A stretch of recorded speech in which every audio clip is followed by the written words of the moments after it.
I'm going to use OBS Studio, I think.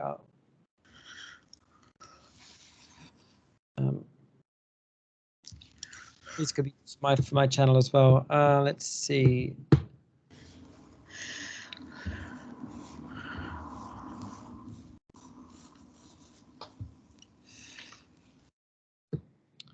All right, what do we got here?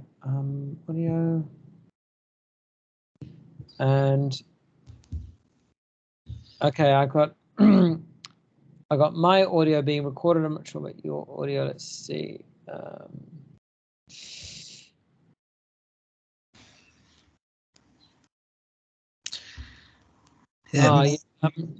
So what? If I'm going to record both of us, I should probably put it in my earphones, actually. Yeah. So then I don't get any irritating feedback. I'm gonna close my window.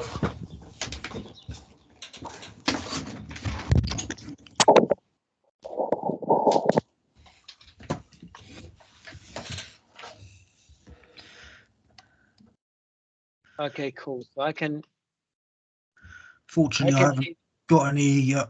Unfortunately, I haven't got any AirPods that I can connect to my laptop. So I'll. Okay, no problem, no problem. Let me see. Okay, I've got my. I'm gonna get my.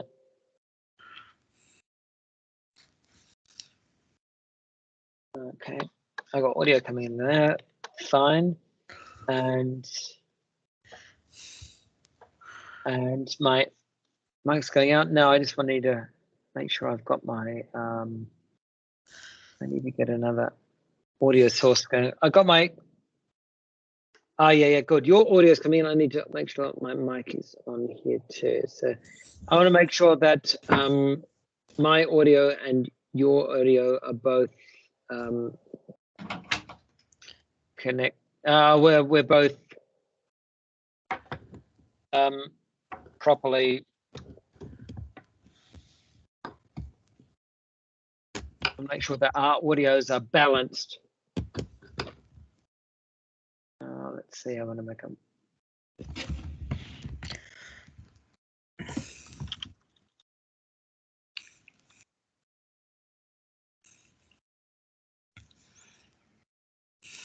Let's see.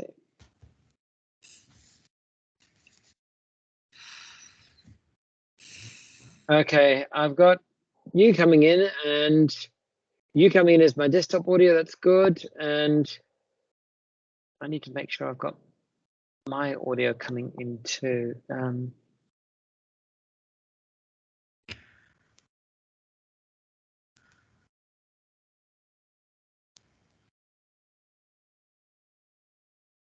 My audio is not coming to Ozbot for some reason. I don't know why. I can hear you. You can hear me, okay? Yeah, and I can hear you, which is fine. But OBS isn't hearing my mic for some reason. Let me see why. Our levels are about the same, which is good. But device not connected. Hang on, I got it. Here we go. I think that's better. Yeah, that's right. I just had to make sure I selected the right setting. Okay, cool. So now, I think we're both at about the same volume level. You can speak. Yep, yeah. Good. I'm going to turn you down about so we're about at the same volume level. Okay, cool. Okay, good. We should be fine now. At least I'm recording now. Audio. So shall we begin then? Yep, feel free. So first let's hear about your life. So are you from Australia originally? Yes, I was born in Australia and I lived there for a good 2/3 of my life, or just over 2/3 now. And then I migrated to Taiwan, where I've lived for about the last 20 years. And you are you identify as a Socinian. So can you explain to the audience who may not be familiar with that what a Socinian is? Sure. I'm using that as a shorthand way of saying that I'm a particular kind of Unitarian. that means I believe God is one person rather than three. So I don't believe in the Trinity. And I believe that Jesus is an exalted man who was the mortal Son of God when he was on earth, but has been exalted now to an immortal status. And Socinians typically also reject supernatural evil, so they do not believe in evil angels or demons or evil spirits or possession, although they do believe in God's divine and obedient angels. Socinians also typically reject the doctrine of penal substitution as a model of the atonement, and typically hold to a view of either some form of representative or participatory atonement.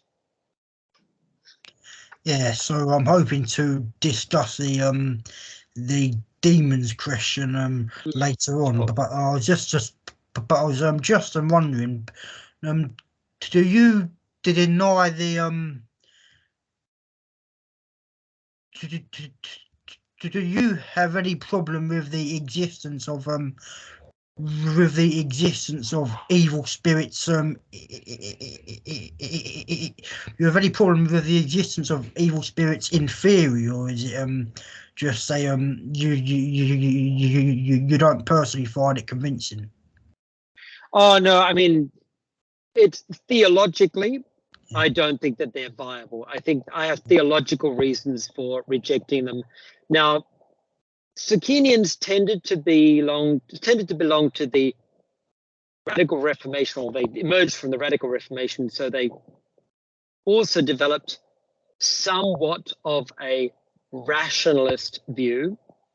So they were more pro-science, for want of a better term, in their era than a lot of their opponents.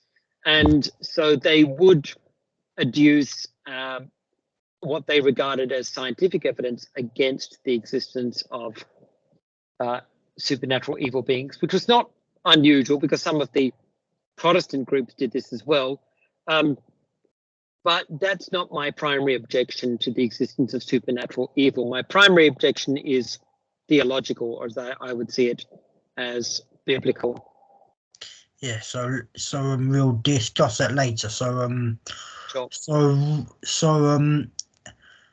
So you're also a Christian. You're also a Christian anarchist. Yes, that's right. Yeah. So can you explain that to people who may not be familiar with the lingo? Sure. Christian anarchists are, you could say, in a simple way, the polar opposite of Christian nationalists.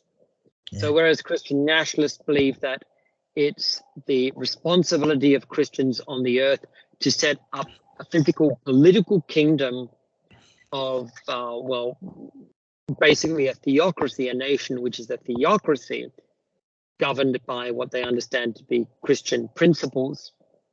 In contrast, Christian anarchists, in common with all anarchists, believe that the state is an evil institution. Christian anarchists take this not only from the example of the New Testament community, the early Christian community, but also from the representation of monarchs and nations in the Bible, particularly in Bible prophecy, where not just monarchs, but entire nations are typically regarded as or represented as beasts and are dangerous and are seen as destructive. And since we regard the only legitimate kingdom as Christ's, we reject all secular and earthly, all earthly kingdoms, all kingdoms by mortal people, whether they are secular or religious. And we believe that the state is intrinsically harmful due to its hierarchies which usurp the role of God and which place believers into direct conflict with God and the commandments of Christ.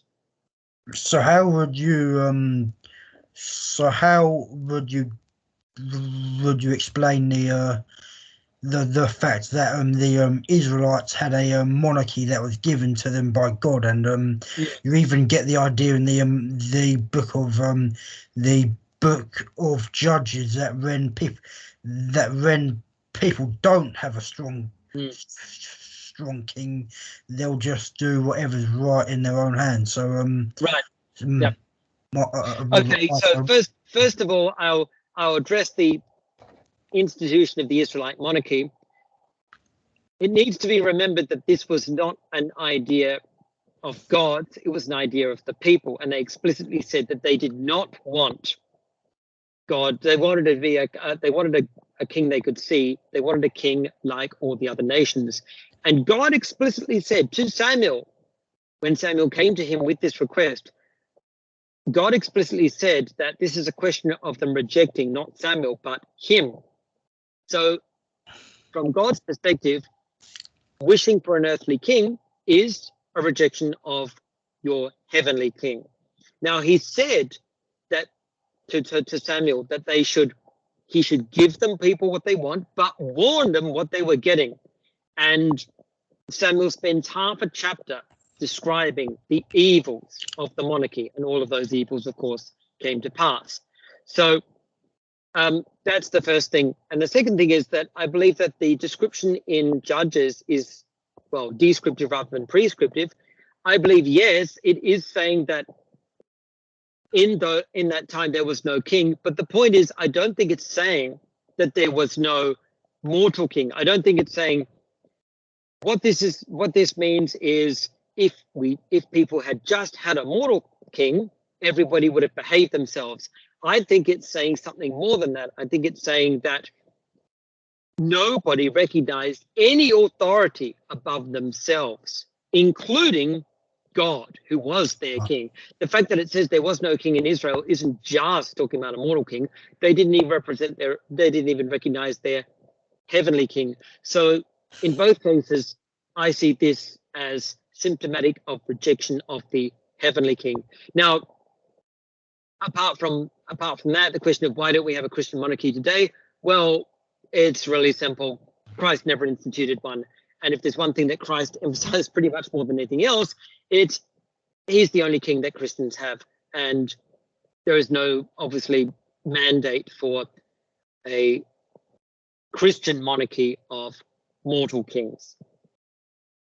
Now, on the subject of monarchy, and perhaps leading into what's going to be the main conversation today, hopefully, which will be on ecological ethics. There's an interesting thing that the ancient people believed their kings were images of God, and the Assyrians had the idea of that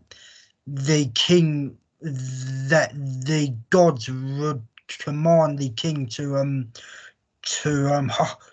hunt the wild beasts and dominate nature, sort of, and you may disagree with the last bit, but I've noticed that this seems to be that Genesis 1:26 to 2:28 seems to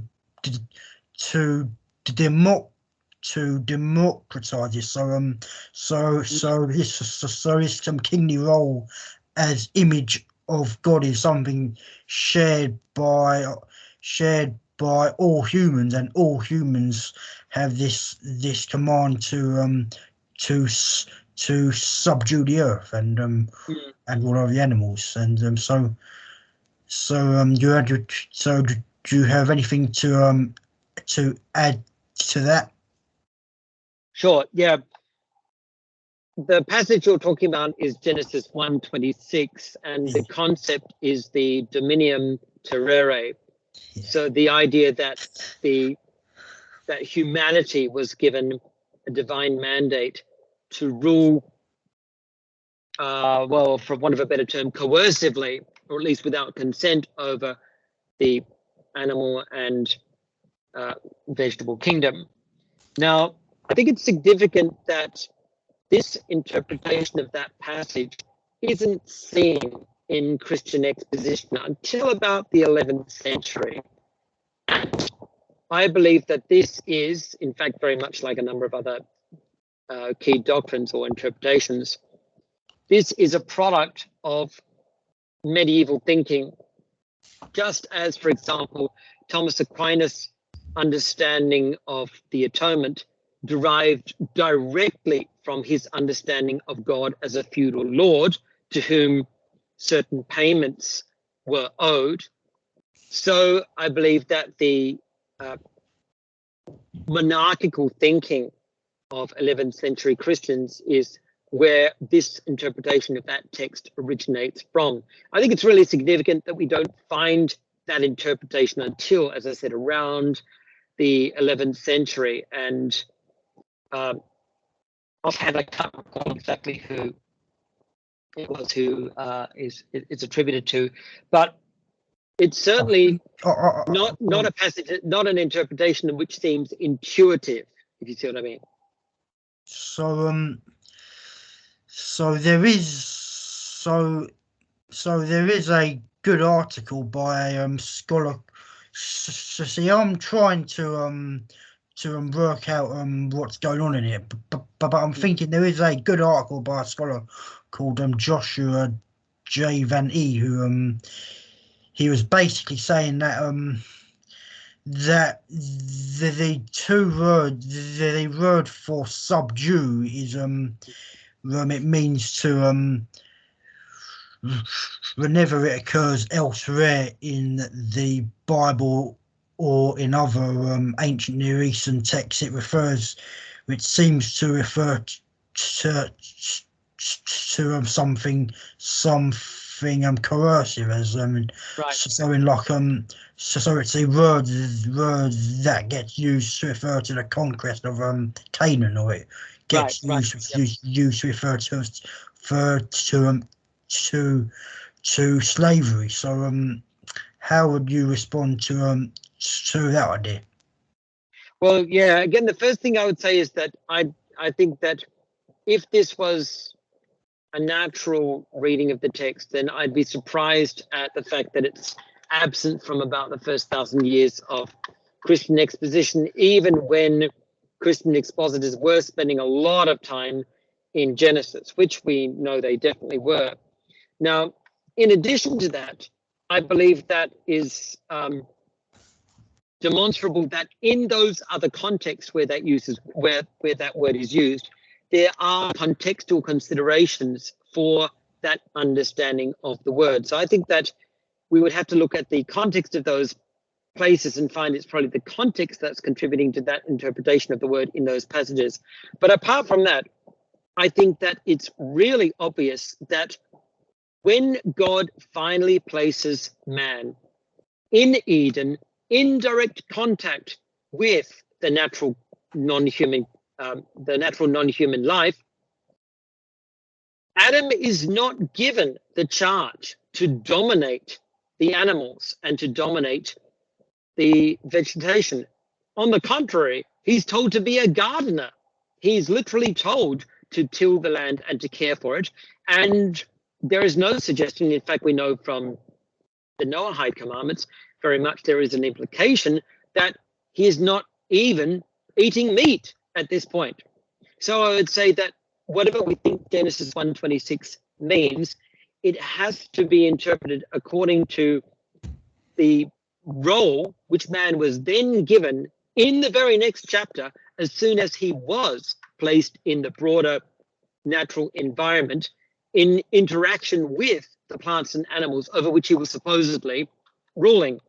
Now, if he was supposed to be exercising coercion over them, then I would expect there would be some demonstration of this in the next couple of chapters, but we don't find that. In fact, we find the opposite. He is placed in the garden to keep it and to tend it.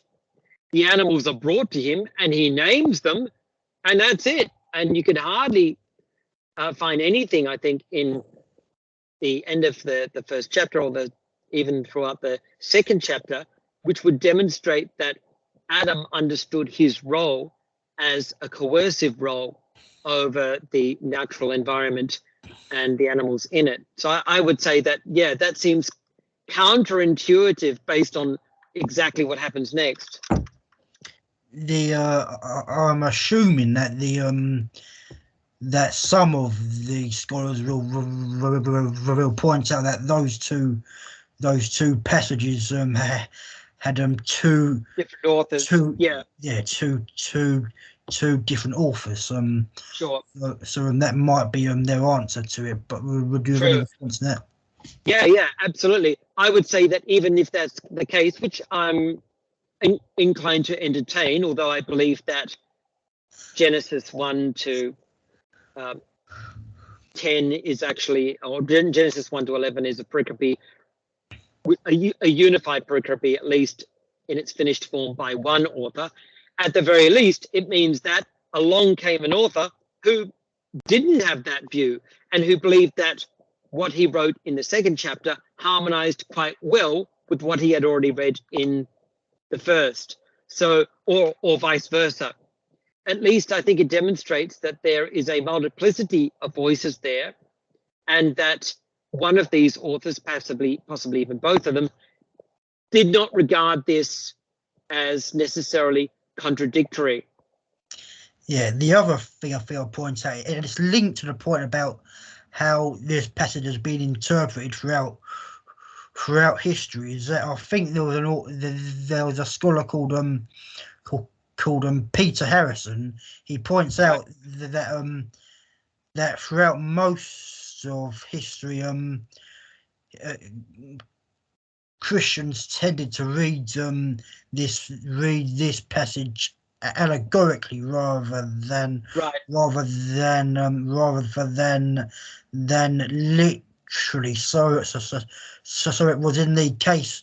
So they understood it as dominating the animal and passion. And yeah, that's right. Yes, yeah, I totally agree with that. I mean, we can say, I mean, we know that the early Christians were prone to allegorical interpretation, and it's definitely from Oregon onwards. And I wouldn't totally discount that, but yeah, at least it does mean that when they looked at this, they didn't see this as necessarily referring to the literal domination of animals by humans, but rather that humans must rule their animal passions, very much the way Cain is told to later on, after he has killed Abel, and he's warned against sin ruling over him, being like a beast.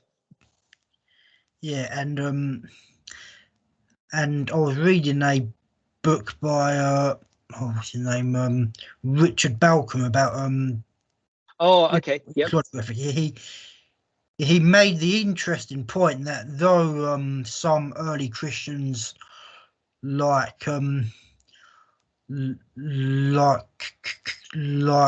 Origen did have the idea of the dominion, you can also find the same ideas in right. You could find the same ideas in pagan authors like Right. like Aristotle and the Stoics there, and Oh, the yes. Stoics and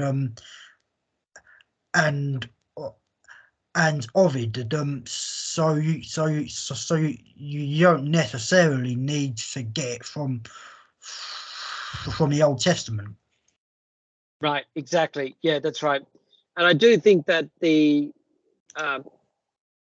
that context and the absence of the dominium terrae in the first 1,000 years of Christian exposition, plus the corroborating evidence of Adam's role explicitly described in the second chapter, I think that's a pretty good combination of evidence indicating that the dominium terrae doesn't have a lot of biblical standing. So my personal personally, I do disagree with you slightly. I think that in the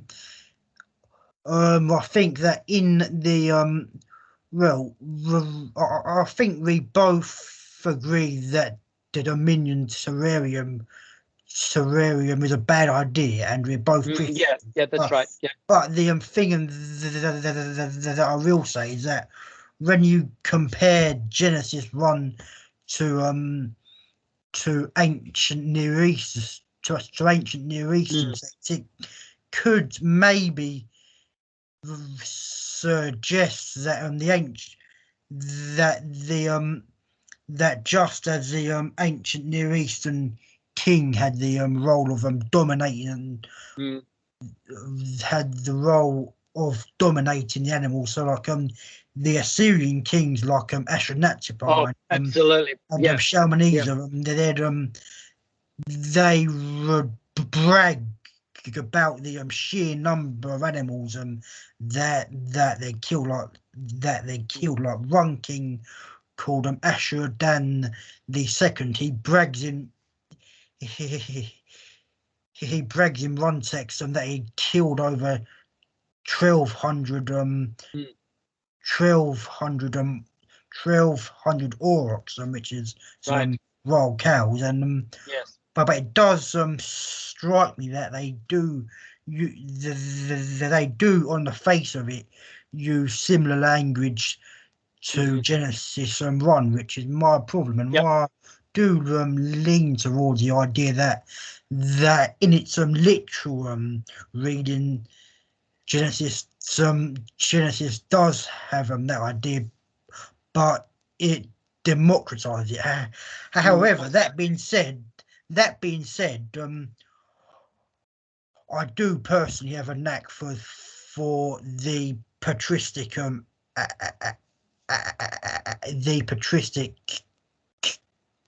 categorical perspective. So that even if people like Gregory of Nyssa, they'd say that of course, say that that if you that if you read the 10 plagues of Egypt, literally it would appear to be morally wrong. So so he said that instead we should read allegorically, and so basically that's how I read Genesis 1, and I don't think that necessarily implies that we change what the text was originally saying. sure, I think yes, because I think that if God is omniscient, then he inspired the text, knowing full well the many valid interpretations that would come out of it. yeah. Actually, now you did raise a very good point there that I'd like to build on a little, and that is the idea of this comparison and contrast with the heathen kings at the time. And I think that's very worth looking at a little bit more, because I see Genesis 1 and Genesis 1 to 11, but in particular Genesis 1 to 3 as polemical against the heathen gods. I believe Genesis 1 to 11 was written in Babylon specifically as a polemic against those Babylonian and later those Assyrian gods. Now, as a result, I think it is even more significant that Adam, having been given this responsibility in Genesis 1:26, whatever it is, then goes and does something that an ancient Near Eastern king never does, and that is goes and becomes a gardener. See what I mean? I think that's a remarkable contrast. And again, I think that demonstrates that at the very least, the author of Genesis 2 or the final redactor believed that was the correct interpretation of Genesis 1:26, and that this is absolutely a rejection of what we'd expect a worldly king to do in that time and place. You see what I mean? And I think that fits very neatly into the fact that Genesis 1 to 11, and in particular Genesis 1 to 3, as many scholars will observe, as you would know from being on Biologos and Peaceful Science, that these chapters are explicitly polemical against the theological and social and political institutions of their era, as you've just noted. So I think that this actually builds on that idea and strengthens the idea that this is, yes, the correct literal interpretation. Do you see what I mean? Yeah, and I'd also add that whilst the Assyrians are always bragging about the sheer amount of slaughter that they've killed in the sheer amount of animals that they've killed in the biblical histories like in like in what's called the Deuteronomistic history, you don't find this. David gets he brags about how he used to keep lions away from Right. the flock, but that's about it. You don't get the kings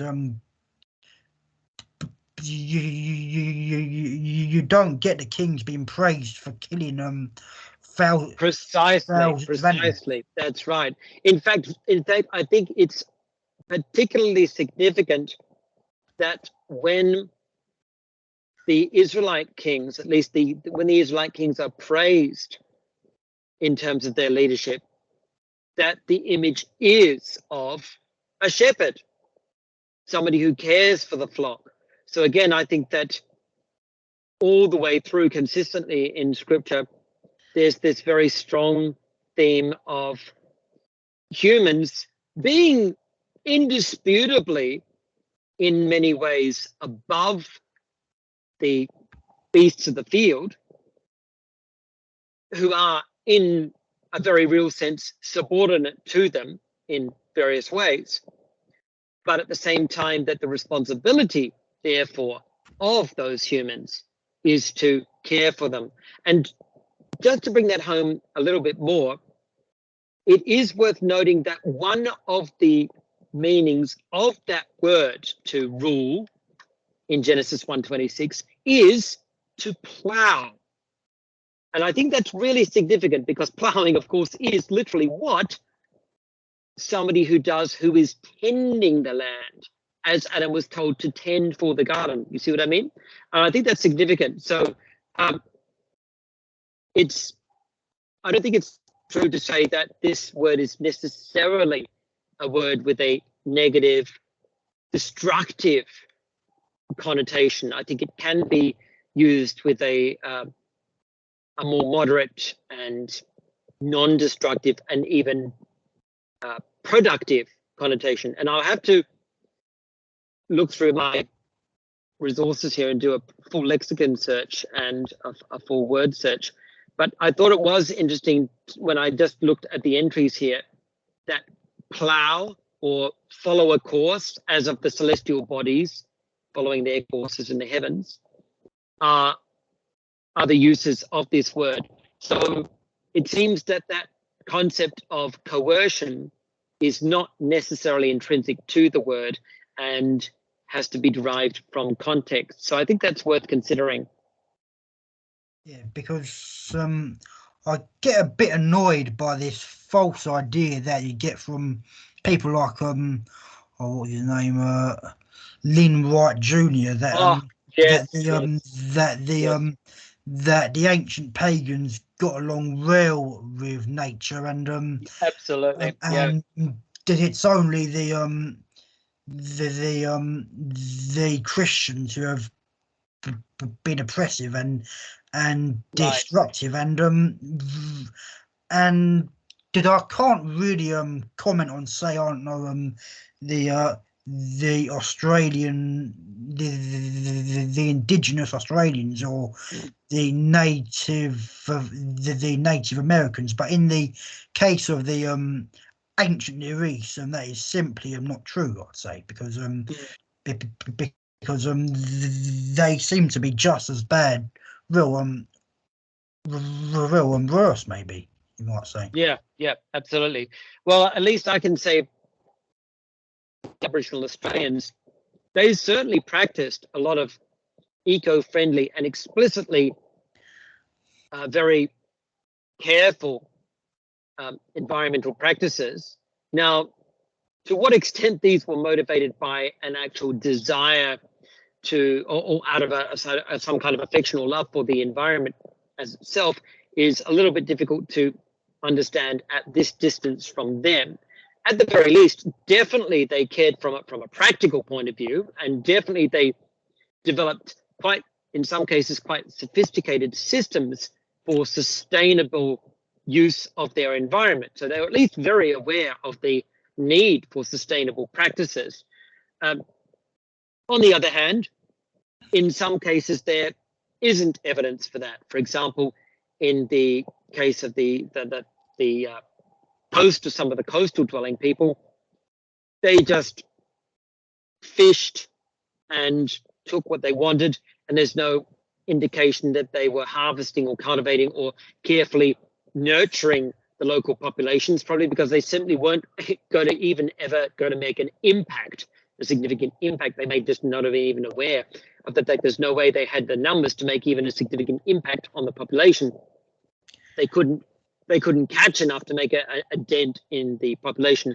And then there are indications also of practices which don't show much great concern for animal welfare, such as, for example, setting light to brush and bush in order to drive animals out of cover.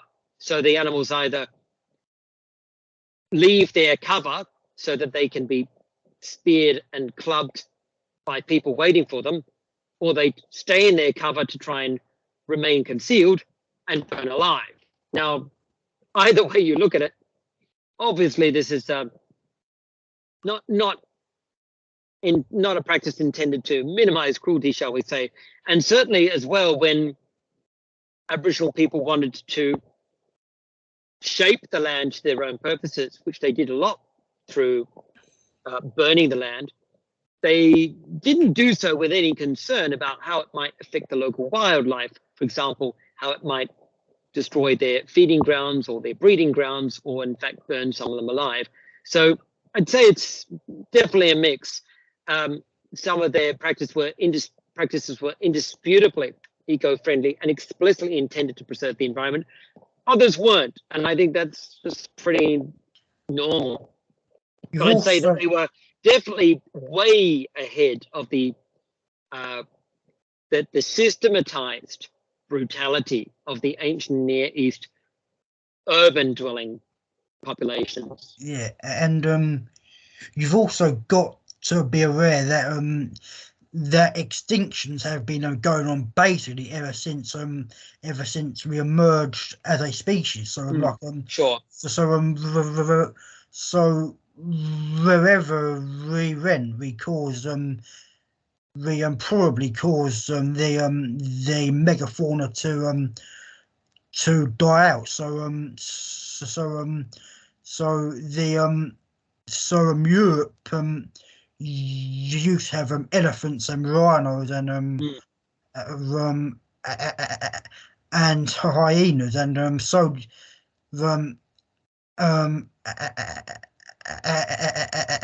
and the Americans had giant ground sloths and giant armadillos and all sorts of weird things like elephants but this all died out. This all died out long, like tens of thousands of years before Christianity even existed. And right. And if you're interested further, I did an interview with a biologist on my channel who's discussed this very topic. Oh yeah, I would definitely be interested in that for sure. Yeah, and there's also so shall we move on and discuss something else? So like one last thing actually. Yep, sure. Here's an interesting passage I found in the book of Habakkuk that discusses that links to ecological. I think we might have actually discussed it before one day. It says let's see if I can find it 2:17. It's let me get it up.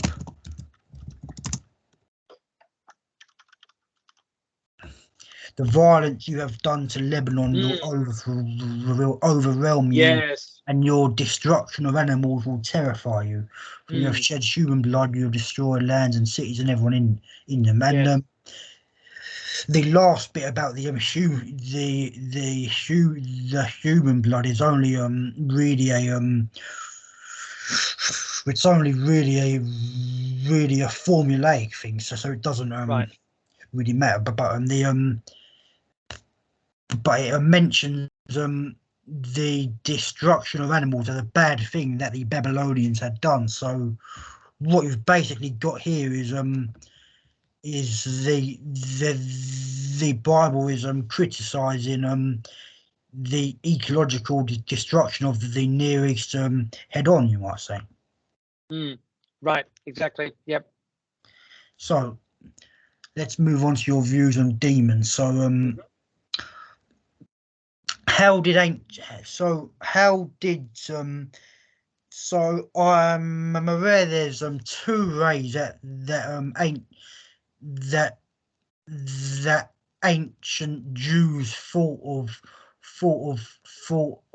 about demons, and there are some who believed in them and thought they were basically the source of all evil. Like in the Book of Enoch and the Book of Jubilees, and then you have texts like Sirach, which I guess are less interested, and they think humans are the only real source of evil. And right. And you argue that the New Testament takes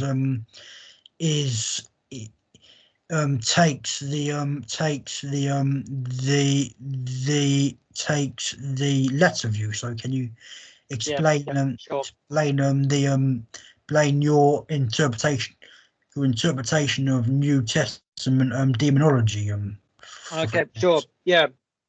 I take as a starting point the fact that in the New Testament, demons in particular are confined to a very narrow selection of the book, a very, very narrow part of the body of work of the New Testament itself.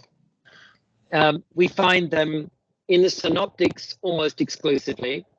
We don't find them in John, and then outside the Synoptics and John, they practically vanish.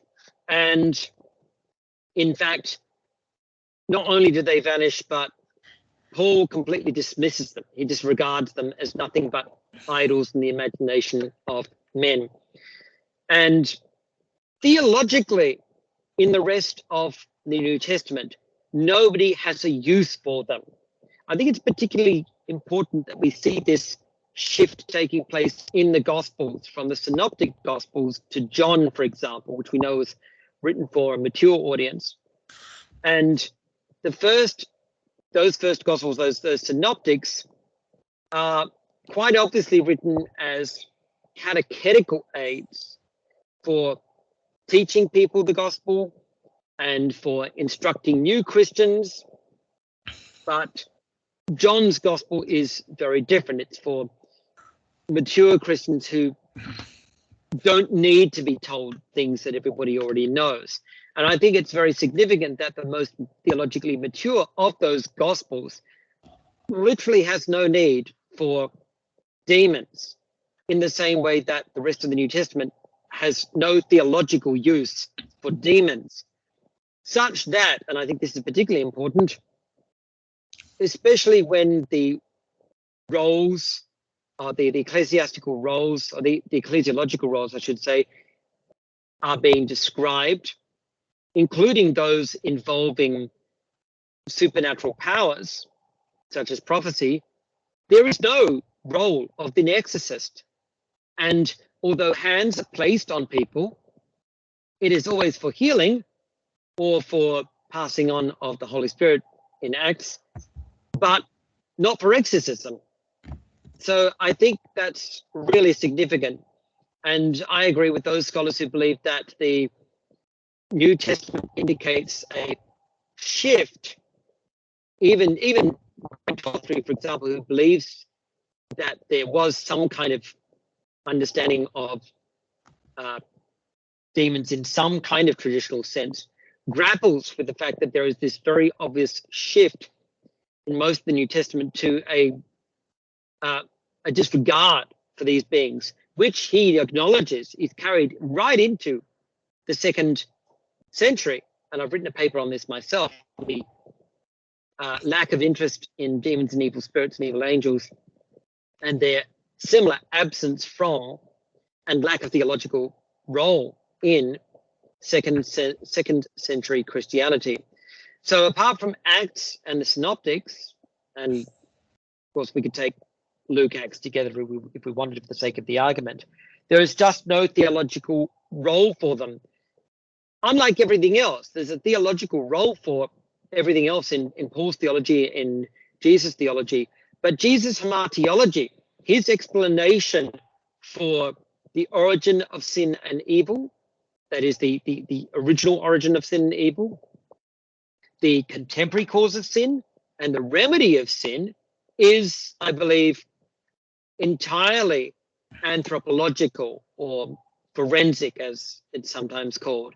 That is, evil and sin are a product of human sentiments and human actions. And I believe that Paul's hamartiology, his explanation, his theological explanation and explication of evil and sin, follow the same model. And this is noted. This has been noted, especially in Paul's commentary on sin and evil in Romans, in particular, which just doesn't seem to have a theological role for Satan or demons in his explanation of either the original source of evil and sin in the world, or the contemporary cause of sin, or the remedy for sin after it has occurred. So, just a question: How would you deal with that famous passage that talks about we wrestle not against flesh and blood, but against against spiritual evil in the high places and the principalities and powers? Yeah, I think that is describing very explicitly the warfare of the Christian against the political and the social and political wickedness of the age. It's the kingdom of men, and those principalities and powers, instead of being supernatural beings, are the social and political rulers and institutions of the age, rather than being supernatural powers. And the fact that people are wrestling against them, well, it's absolutely clear. You can see in the New Testament people literally wrestling against those mortal, fallen human governments and rulers. But we don't find anywhere in the New Testament people, especially Christians, wrestling, which is a pretty strong term, and fighting hand to hand, as it were, against demons or evil spirits or evil angels. We just don't find it. There is no theomachia. And how would you deal with the passage in Acts with the Python spirit, where it seems like a girl has a spirit that's causing her to divine, so some sort of supernatural power, but so it seems like, off the top of my head, that the demon isn't just symbolic, but it actually has real power. So how would how would you deal with the Python spirit? I think that fits very well into the way that Luke refers to demons elsewhere in Acts, taking Luke for the sake of the argument as the author of Acts, because we know that for Luke, a demon is a foreign god. And we know that because when Paul speaks on the Areopagus, Luke tells us explicitly that people didn't understand him, and some men thought he meant this, and some men thought he meant something else, and some men thought that he was speaking of, as English translations typically render it, foreign gods, but as Luke actually wrote, foreign demons. Now, that is an Old Testament, a classic Old Testament use of that word, daemonian, which we find in the Old Testament, which we find in the Septuagint, of foreign gods. So firstly, to my mind, when Luke thinks about a demon, he doesn't think about a supernatural evil being in the modern sense of Christians that we know today, in the modern Christian sense, but rather in the traditional sense of a foreign god. And that matches what he says about the spirit of Python, because he uses that term. He doesn't say that this is a demon, especially in the sense of an evil spirit. He says this is the spirit of Python. And that was a heathen god. It was the god which was supposed to possess the oracle of Delphi. It was the spirit of Python, the spirit sometimes understood to be the spirit of Apollo, literally a god. And I believe that Luke is giving us an understanding of what the people believed, that what the men believed and what their audience believed.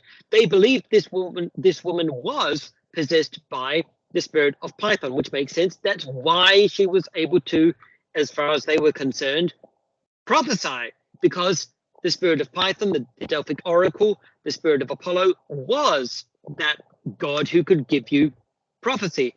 And it would be particularly odd if, in my mind, if this was a supernatural evil being who somehow decided to possess a girl and give her a very useful gift with which enormous amounts of money could be made. It just doesn't seem to fit even the way that Christians today think about evil spirits. So I think that Luke's use of this term here is explicitly in harmony with his previously, or his elsewhere, very easy to establish understanding of demons, daemonian, as foreign gods of the heathen. The only thing I'll say is that the Greek word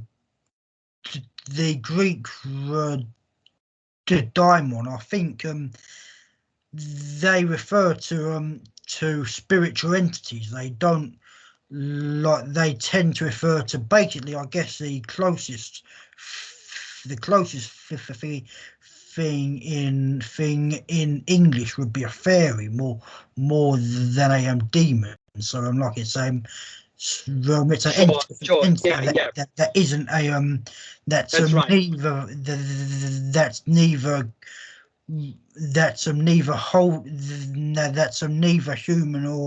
human or divine, and they can be either good or evil. But I think yes, like Plato's demon, for example. Yeah, but surely the way the Greeks understood them is that there'd be real entities, wouldn't they? Yes, but I don't think that Luke sees it that way, and that's why he's actually referring to this as a god. Luke definitely doesn't believe in more than one god. So, to my mind, a modern Christian approaching this text has to deal with the fact that it proves too much. If we take Luke's view, then if Luke's saying that this is a god, then you've got Luke as a polytheist, which is highly unlikely. If you take the Greek view, then this is a disembodied spirit, which is not necessarily malevolent or benign, but it's definitely not a demon in the sense of modern Christian theology. So, to my mind, the text actually places the modern Christian who wants to preserve that demonology in a bit of a dilemma, because neither of these are good options. In other words, it just doesn't prove what they wanted to prove. You can have one of those readings, fine, but you can't have a reading which supports the modern Christian understanding. I think that's the key point. Yeah, I'm a bit on the fence about the whole about the whole demons thing. Like I go back and forth on it, but the one thing I will say is that you don't really get demons. You don't really get demons that much at all in the Old Testament. Oh, absolutely, So, absolutely, yeah. So have you read John Walton's book on these subjects, where he makes the very good point that in the places where you'd expect to find demons in the ritual literature of ancient Israel, you don't find demons. And they sorry. Oh, sorry.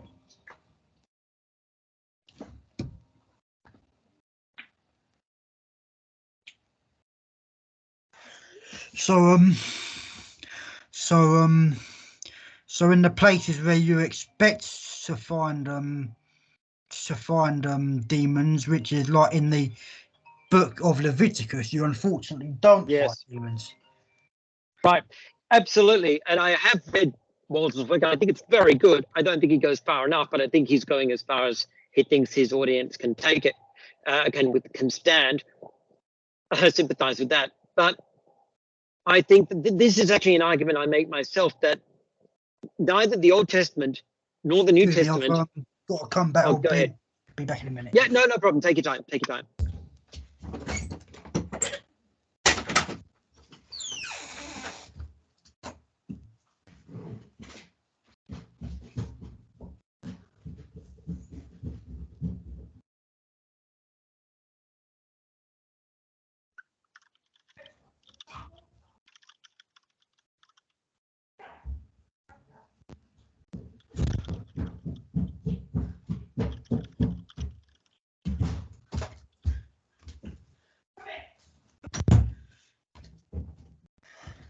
Sorry about that. Someone was locked outside, so I'd say. Oh, no problem. No problem. Yep.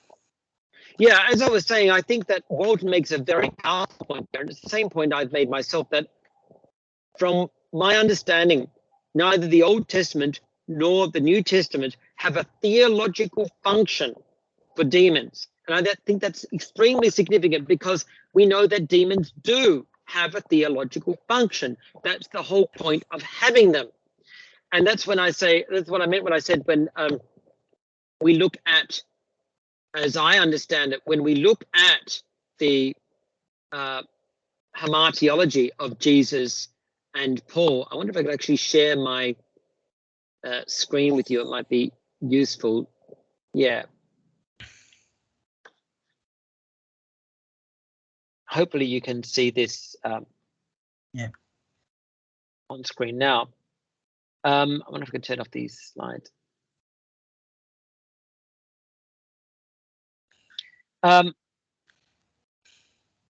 We can see that Jesus' hamartiology has a role for Cain as the origin of sin, the original origin of sin, and the human heart, the evil inclination, as the cause of contemporary sin, and self-discipline, supplicatory prayer, and law observance as the remedy for sin. And this matches the typology of a forensic source of sin, a forensic hamartiology. It does not match the cosmological. And in the same way, I believe Paul's hamartiology is the same.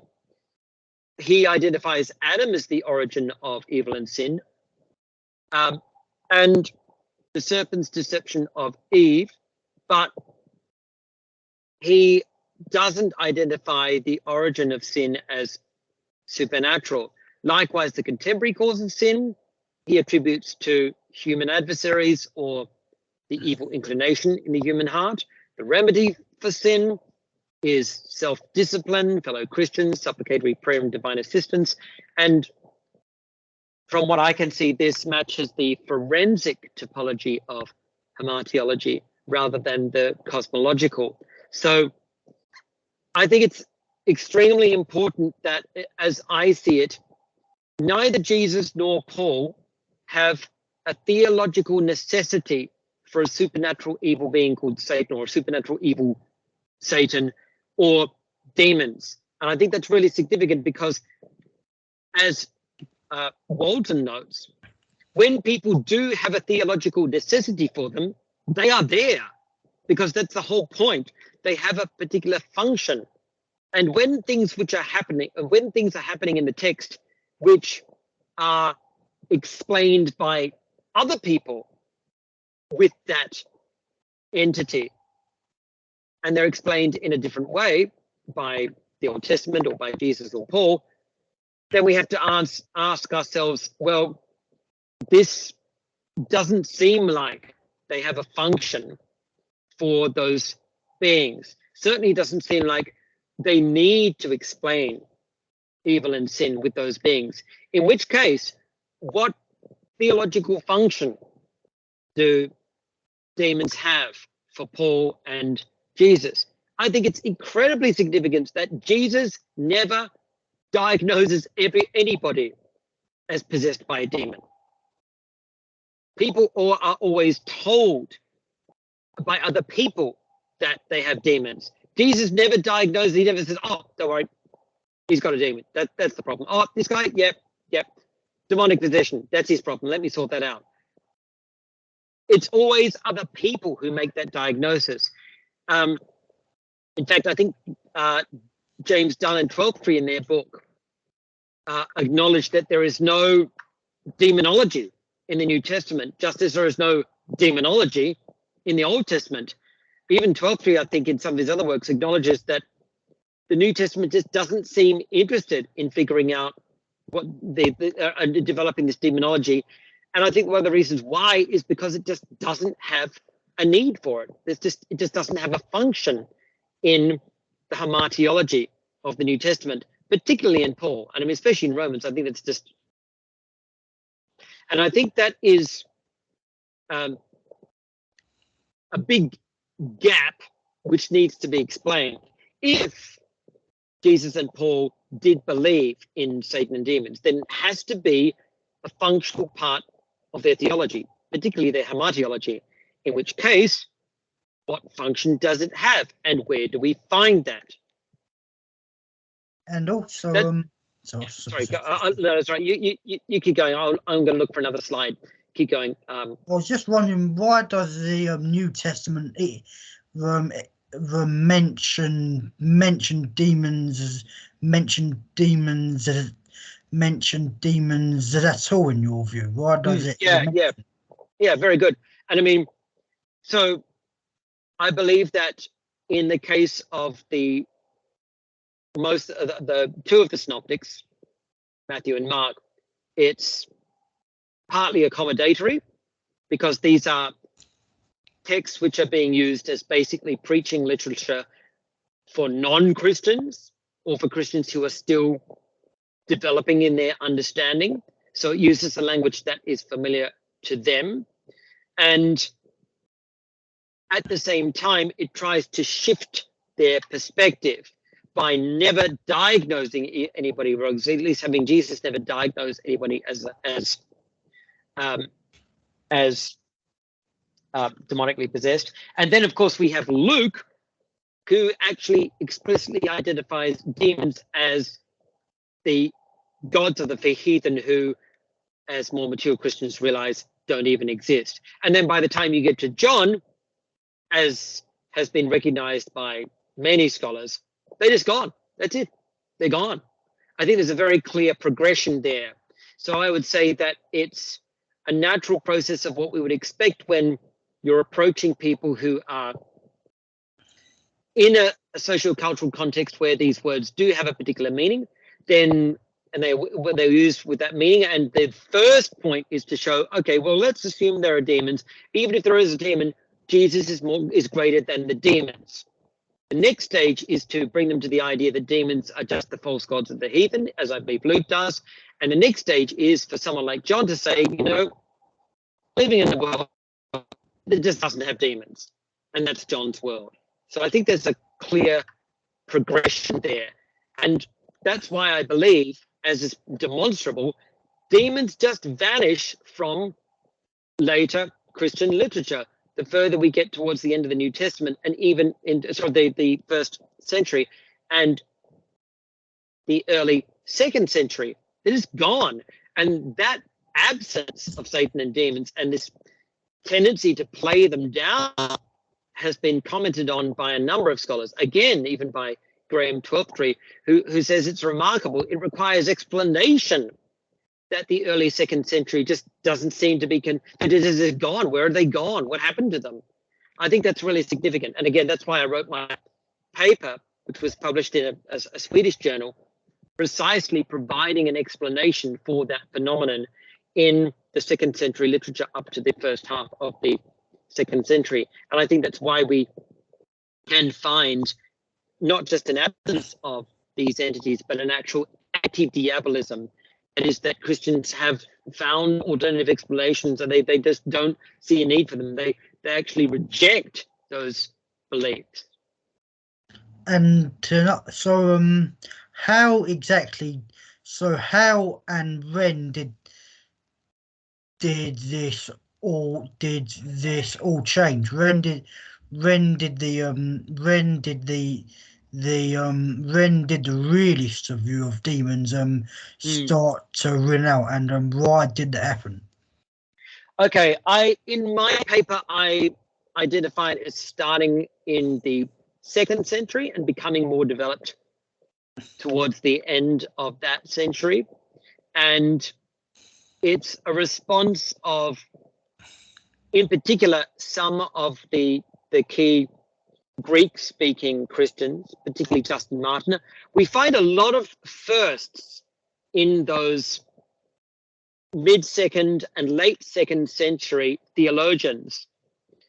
And we find them incorporating ideas from, for example, the books of Enoch and some of the intertestamental literature. They are finding this stuff outside the canonical texts and then importing that into their Christian worldview. And it's commentators like Martyr who are coming up for the first time with the idea of fallen evil angels and the idea of Satan being the serpent in the Garden of Eden. These are innovations. And the very fact that we can clearly identify them as innovations in the second century and late second century, mid-second century and late second century literature is just a smoking gun that this is where these ideas start and get rolling. And I think, for example, in Justin's case, it's a question of a Greek who is approaching these texts with a Greek perspective without the Jewish Old Testament perspective. And he is paying attention to and recognizing as, at least in some way, authoritative some of these other texts, such as the books of Enoch, which certainly don't get used in that way in the New Testament, famously just basically ignored. And I think, again, this is remarkable that we do have plenty of first century Jewish texts or Jewish texts which were used and in the first century, having been written earlier, like some of the books of Enoch in the early second century. And we have them cited and used in first century Jewish literature, but we don't find that in the New Testament or in the early second century Christian literature. And then, of course, then you have to ask why, and that is because they had a different perspective.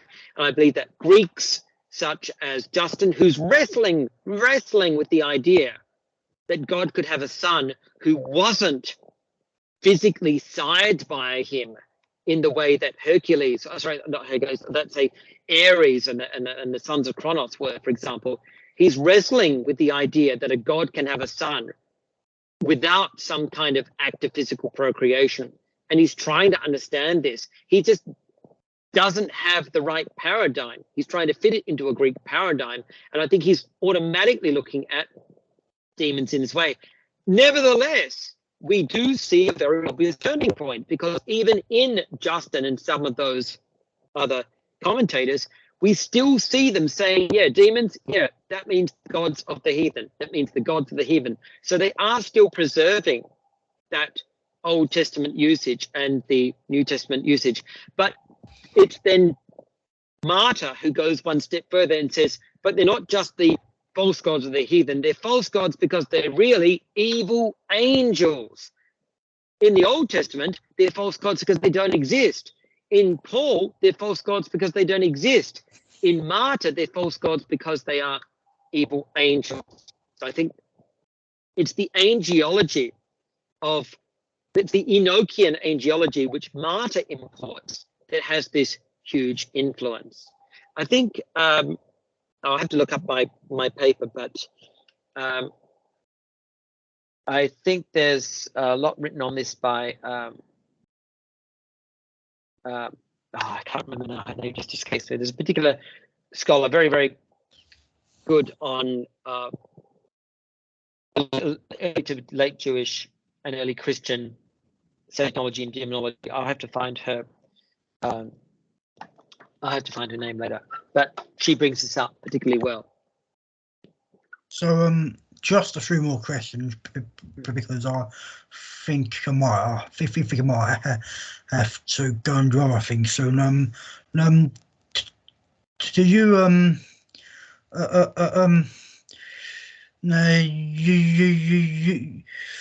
you say the Book of Enoch wasn't an influence on the New Testament authors on demons. Well, I was just thinking, what about the Epistle of Jude? Because the Epistle of Jude, it seems to quote the Book of Enoch, and it mentions the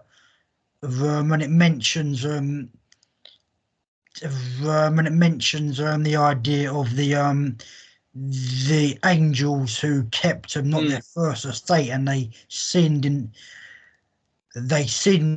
in the same manner as the people of Sodom and Gomorrah. And I think I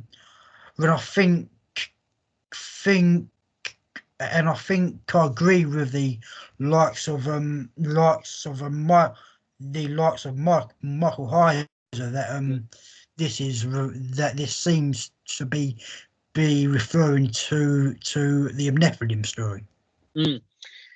As you can see from the slide I've just put on screen now, I see a between 2 Peter 4 and Jude 6. I think to keep within their proper domain. Sorry, you're breaking up. Oh, sorry. Is that a bit better? Yeah. Okay, cool. I think those angels who didn't keep their proper domain in Jude 6 and 2 Peter 2:4 were the sons of men, the evil people in the time of Noah, as you can see from this slide that I've put up here. In particular, I think it's significant that in 2 Peter 2:4, he says these angels were thrown into the depths. That's Tartarosas, which in the Septuagint, Job 41:32, literally means the depths of the sea, which makes a whole lot of sense if we are talking about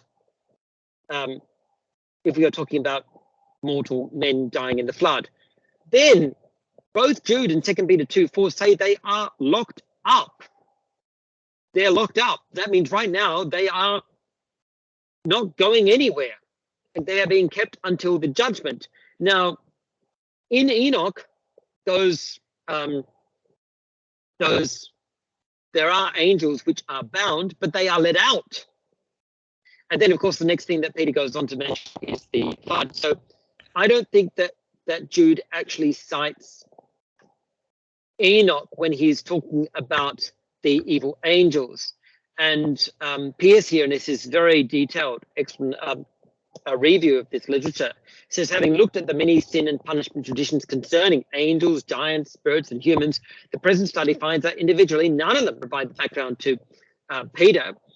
And then he goes on to say that, however, throughout later literature, there seems to be a trend of using the fallen angel and giant stories to describe or correct human behavior. So at the very most, it would be a demythologization of an existing or previous mythological trope, which he goes on and says, similarly, sins attributed to the giants, such as the trampling of the earth in 1 Enoch 7:3 and 9:9, are now leveled against the kings and the mighty in the similitudes. In fact, it appears that the similitudes has replaced the giants with humans who are in authority.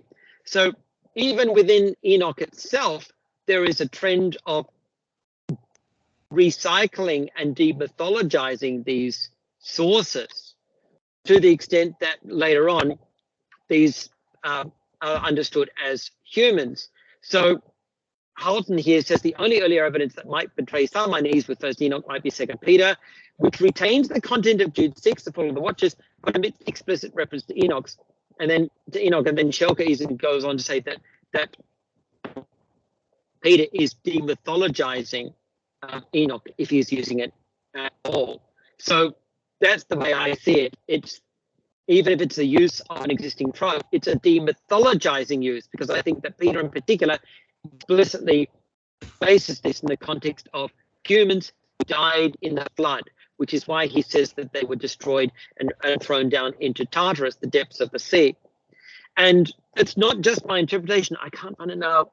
I don't have it on me, but it might have been Ecumenius. I'll have to have a look. But there is literally, I think, a 4th or 5th century church father who says, yeah, the Peter is saying that Tartarus in Peter is the depth of the sea. That's what he's literally saying. He's literally saying that these angels were thrown into the depths of the sea. Now, that particular church still believes these are evil angels. Doesn't say they were thrown into hell. He believes that the Tartarus there is the literal depths of the sea. So it's not a stretch for me to imagine that this is actually referring to the depths of the sea, and that it is literally referring to the humans, the evil humans who died under Noah, particularly because Peter literally mentions the humans who died, the evil humans who died under Noah. And the fact that they are in both Jude and Peter, they are locked up, means they are not going anywhere, which is explicitly the opposite of demons or evil angels who are supposedly traveling around the world and possessing people or provoking them to sin. The two rejoinders I'd have to that is, firstly, I was just wondering why they'd even be called angels, and secondly, wouldn't the language about Tartarus come from Greek mythology, and which is and in Greek mythology Tartarus is where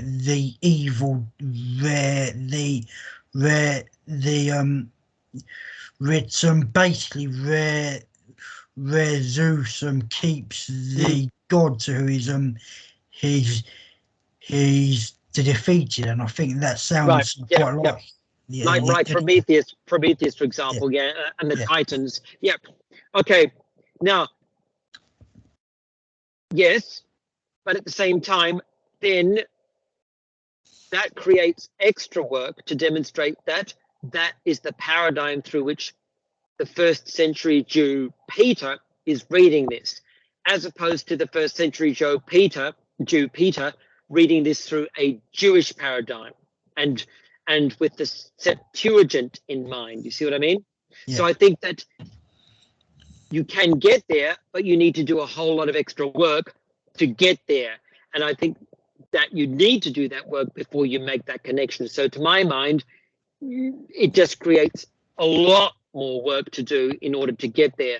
And in my case, I don't have to do that work, because it is a lot less work to assert that Peter, the 1st century Jew, is thinking from a Jewish paradigm and is thinking of Noah, because he literally mentions Noah, than to think that he has in mind a place where the pagan god Zeus throws other pagan gods and demigods such as Titans. See what I mean? Yeah. Although I would point out that it's not impossible that that Jude was influenced by those. Sure, not impossible. That's right. Because I just think that you have to do the extra work to get there. And given how small Jude's letter is, I think it's really hard to do that work. Another thing I'd say is that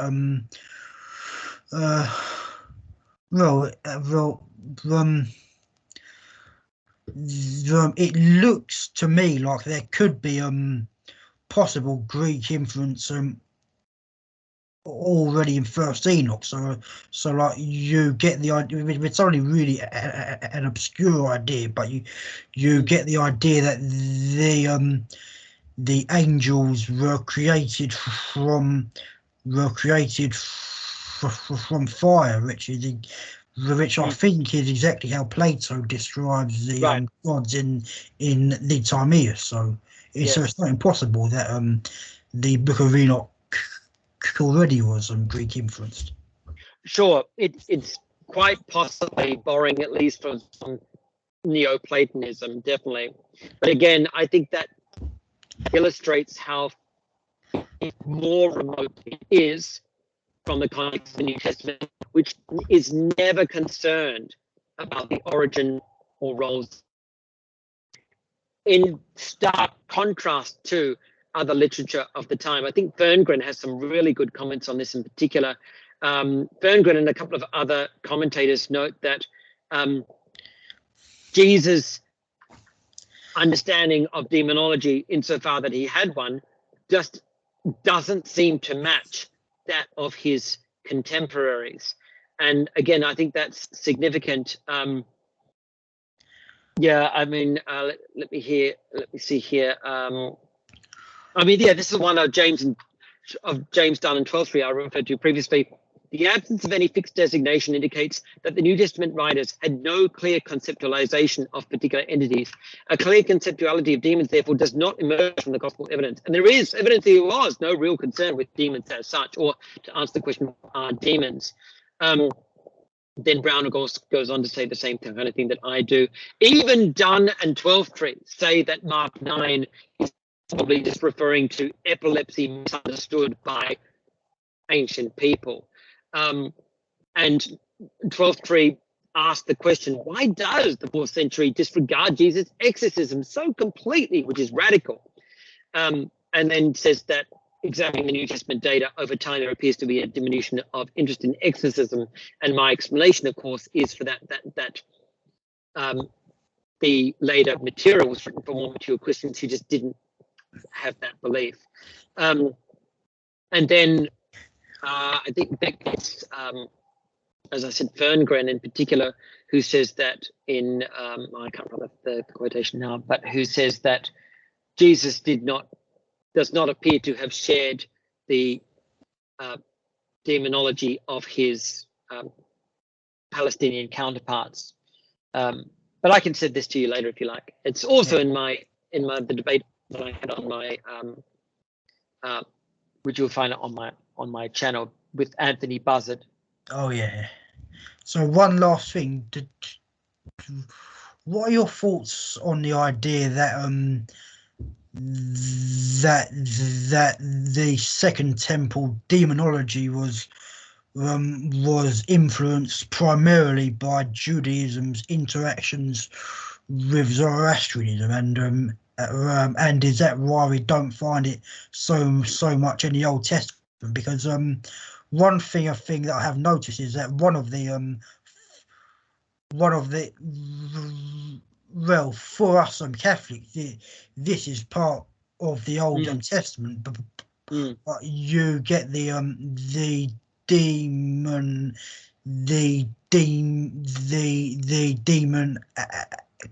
called Asmodeus, whose name is whose name seems to be of the Western origin.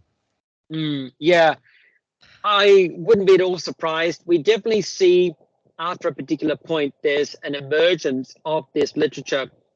In Maccabees, Wisdom of Sirach, to Baruch, and for Ezra, we just don't find these entities. However, there is a strong cluster of them in later literature, such a strong cluster from the, I'd say, from the 3rd century onwards, that I'd say that the influence of the Zoroastrianism is, if it's there, it's probably even latent. I think the Greek influence, the Hellenized influence, is much stronger, particularly, which is why we find in the literature from, as I mentioned, the 3rd or to 2nd century BCE onwards, we start seeing a lot of this Testament of the 12 Patriarchs, Jubilees, and the books of Enoch. We start seeing it from that point even more. And so I'd say that probably that actually helps to date the entry of this influence, and maybe the Zoroastrianism and some of these Persian ideas were a kind of a root, which was later developed into a set of branches, if you like, during the Hellenistic era, in particular when Judaism became much more intimately connected with Hellenistic theology itself and developed further according to a Hellenistic paradigm. See, I basically agree with that. The only thing I'd really disagree is I don't necessarily see Hellenistic influence as meaning that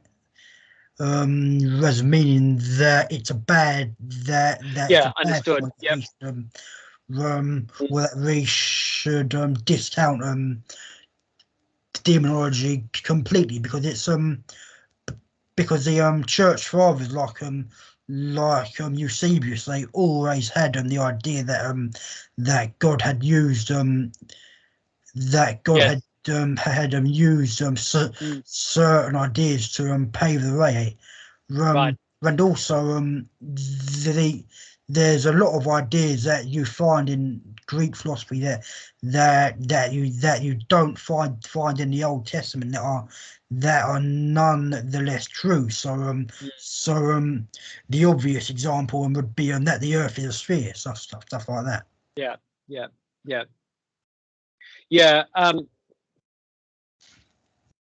That is that is true, and I do take your point as well, and certainly not everything in the of that Hellenized era is necessarily bad, and Paul's certainly not afraid to use certain Greek concepts, not just rhetoric, but also certain Greek concepts in his own literature, particularly when, of course, he is speaking to Greeks.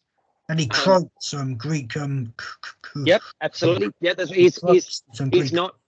Yeah. Actually, I've written a small paper myself on Paul's use of Hellenistic literature, which is quite extensive, Hellenistic and Jewish non-biblical literature, and I think that's perfectly to be understood when we consider that Paul is, as an apostle to the Gentiles, he is becoming all things to all men. And then, of course, there is then the vexing question of to what extent he's using these concepts as convenient paradigms or as theology, as it were. So I think it's been a pleasure having this discussion, but I think now might be an appropriate time to end because I've got other things That's fine. to do. Right. So I'll be. It's been sorry, I mean, considering that ironically we have known, well, if not known each other, at least known of each other and interacted with each other for quite some time. It's been a pleasure to meet virtually and have this conversation. I really appreciated it and really enjoyed it. So where can my viewers read more about you then? Well, they can have a look at my YouTube channel, and I will give you a link to that. And they can also look at my Academia profile, and I will give you a link to that. I'll put these in the chat right now.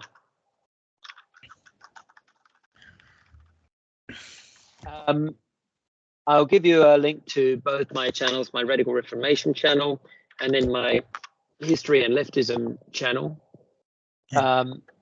which is, there you go. And just in case, and my academia profile has a lot of my work, most of it informal, as in not published in a scholarly journal, but still I think a useful collection of a body of work and biblical commentary in particular. So that's my academia profile in the chat just now. And just in case your viewers wanted to know more about me, oh yes, thanks. I'm also posting the link to my blog in the chat. So I've basically I've got a a bachelor's degree in ancient Near Eastern studies. Oh wow, excellent. Also, yes, I have read your blog, of course. I will just put this link in, because I will probably turn this into a couple of videos for my Christianity channel. Yeah, so I've got a bachelor's degree in ancient Near Eastern studies, and I'm planning on doing a master's in I am doing a master's in Jewish studies at UCL. Oh, excellent. This coming September. My bachelor's was at SOAS. So excellent. Yeah, my blog is called Sharimi, which means King of the Aurochs, is in right. in an Akkadian. Just excellent. So yes, it's been a pleasure. Hopefully delight. You can come on here again one day. Oh, I'd be very pleased to. And thank you so much for having me. Yeah, I'll stop the recording right now.